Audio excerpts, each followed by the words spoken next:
Okay, so today we're going to dive in and dissect the opening act of a really fantastic crime thriller screenplay. We're going to break down how the writer just masterfully builds this nail biting suspense, introduces an absolutely unforgettable villain, and kicks off a massive investigation, all in just the first few scenes. So the story doesn't even start with a person. It kicks off with this really chilling Latin phrase, which basically translates to, in the end, all sinners are punished. This becomes the killer's calling card, left at every single crime scene.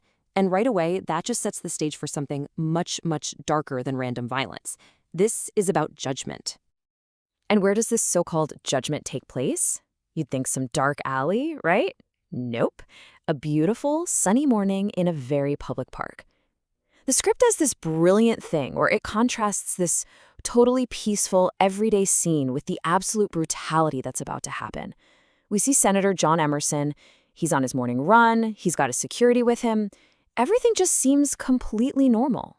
And these are the last words the senator ever says. Just a simple, almost boring question to his bodyguard, Thomas. And it's that exact moment of absolute normalcy that makes what happens next so incredibly shocking. And then, bam, in a split second, the whole scene just shatters. You see that unmistakable red dot from a laser sight appear right on the senator's face. Before anyone can even figure out what's going on, the shot is fired, and this ordinary morning just descends into pure chaos.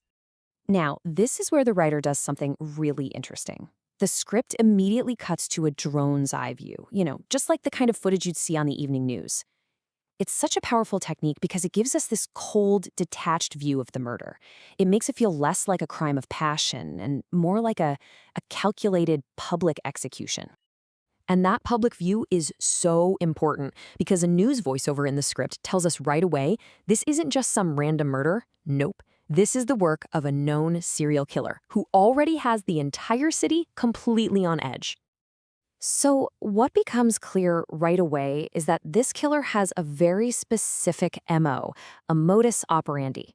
They see themselves as a vigilante, right? An angel delivering punishment where they think the justice system has failed. And the fact that the senator is victim number 4 tells us this assassin isn't just confident, they're getting bolder and escalating their attacks. All right, so now the investigation kicks off, and we meet the first detectives on the scene. You've got the seasoned veteran Patrick Gavigan and the super sharp, observant Itu Agami. These are the guys who have to try and build a profile of this ghost. And the very first clue they find just reveals the staggering skill of this killer.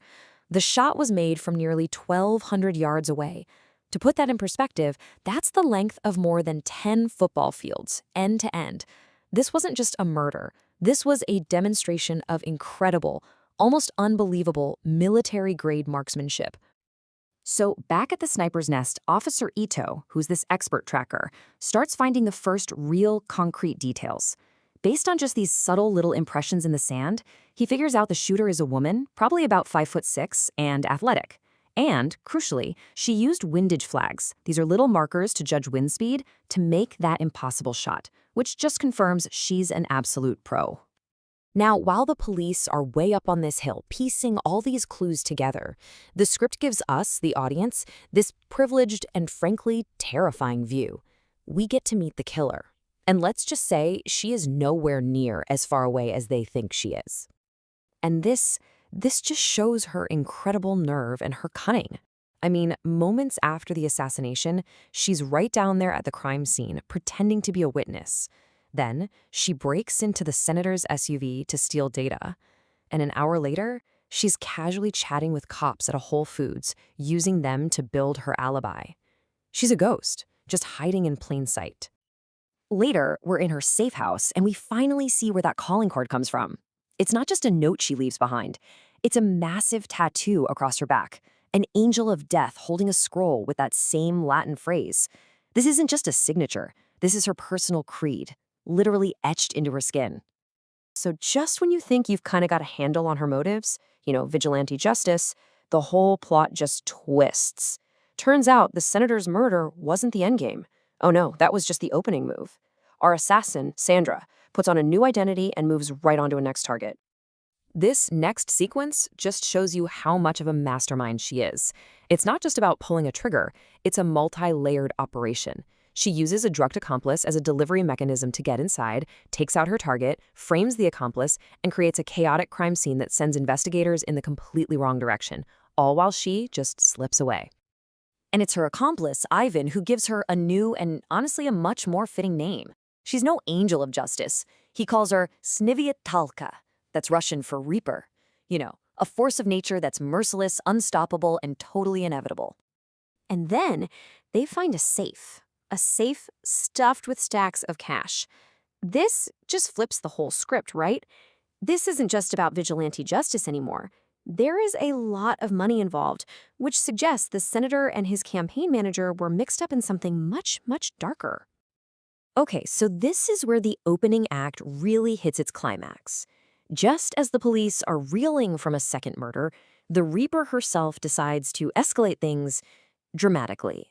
She makes direct contact. Picture this. Detectives Gavigan and Ito are interviewing the senator's widow, Erica Emerson, at her home. And her phone rings. It's the killer.